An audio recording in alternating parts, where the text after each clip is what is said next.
Turkey farming in Minnesota has thrived for generations because of the commitment and perseverance of the farm families who raise and care for those birds.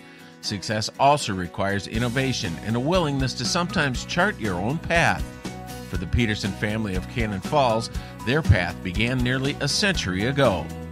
My grandparents were some of the real first turkey people in the world. I mean, that did it as a kind of somewhat of a commercial venture. Dick Peterson's father, Dale, earned a degree in poultry production from NDSU and worked with another farmer near Northfield before founding his own farm near Cannon Falls in 1939. Dale and his wife Fern's farm became a turkey breeding and hatching operation. Son Dick Peterson and his wife Jane later joined the business and continued the family farm legacy. But then, proceeded to again, hatch and have a breeder flock. Basically all of his life. He passed away in 1989, and we continued to hatch until 2007, where we were the last of the really small little hatcheries left. During this whole time, we had transitioned to growing more turkeys on our own, which is kind of what we do now. In 2008, Dick and Jane's son John and his wife Erica, who met at college, returned to the farm and started Ferndale Market. The name pays homage to the farm's founders, Dale and Fern. Ferndale Market continues the tradition of raising turkeys on the range during the warmer months of the year, but added a retail outlet to connect with and market directly to consumers. And I had studied business and communication, and I think it was just sort of the intersection of a lot of things. We started to think about food and where our food was coming from and how it was being grown. And I had an interest in branding and building a brand, and we recognized that we had a unique opportunity to return to a family farm that had been nourished all those years by my dad, grandfather, and to really build a brand around the things that we were still doing differently.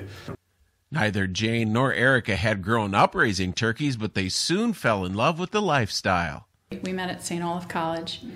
We were in the library, and I remember him telling me he had grown up on a turkey farm, and I laughed.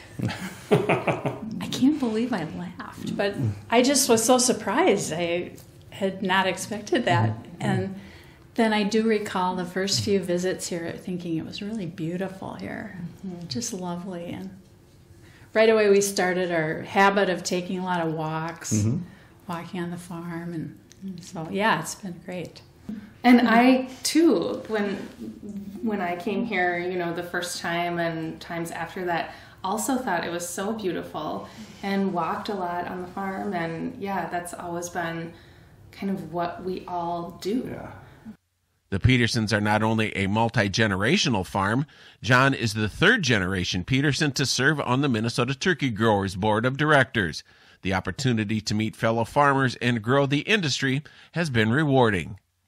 Turkey farmers and other farmers too can tend to be pretty isolated. You kind of do what you do and you don't tend to know the other people very much, and certainly has given us that. I mean, my dad was on the board in the 60s, and I know he enjoyed getting to know a lot of people that he wouldn't have known otherwise, and I did as well. I mean, that was probably, to me, the highlight, is bringing people together that are doing the same thing.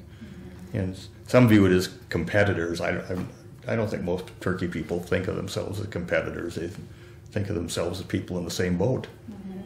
Ferndale Market continues to evolve and now not only markets their products to consumers through their retail store, their turkey products such as hot dogs and burgers are available in numerous school lunch programs. It's the next step in making important connections. It's a testament to my dad and to the land that my grandfather chose that we were still in that position. And I thought that we had a unique opportunity to capture that value, that we were doing something different and yet not claiming that as a point of difference in the finished product. And then, as I mentioned, I had an interest in building a brand and really connecting our farm with consumers. So it was kind of the alignment of real meaningful differences that were already happening on the farm, coupled with personal interests and a desire to return to the business and build on what we've done and add a new component as well.